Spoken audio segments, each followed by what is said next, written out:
Среди политиков точно есть, и есть совершенно разные точки зрения. То есть, конечно, политики и в Германии, и в Австрии, и в Италии, они разделяют Донбасс и разделяют Крым.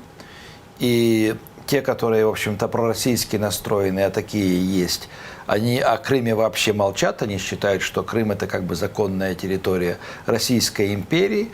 Вот. А вот Донбасс – это нехорошо, и с этим нужно что-то делать. Ну, на самом деле, лучше всех, наверное, нас понимает в отношении ситуации в Крыму Япония, которая с самого начала следила за аннексией Крыма и сразу проводила у себя, в том числе и в прессе, параллель с аннексией Курильских островов Советским Союзом в конце Второй мировой войны.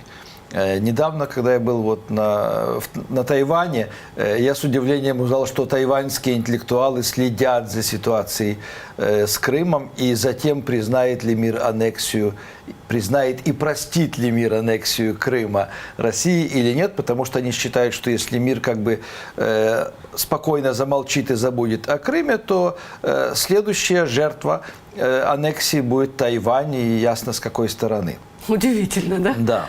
То есть, как бы те, кого ждет, или кто пребывает в похожей ситуации, или ждет, думает, что их ждет такая же судьба, они следят.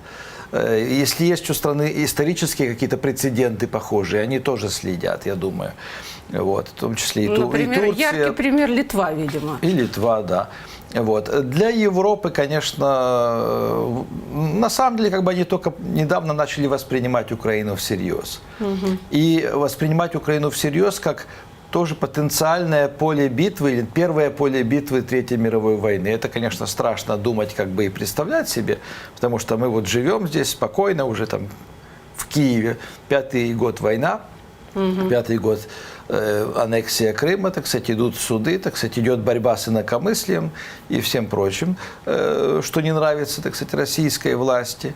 Вот. Но на самом деле, как бы, может быть хуже.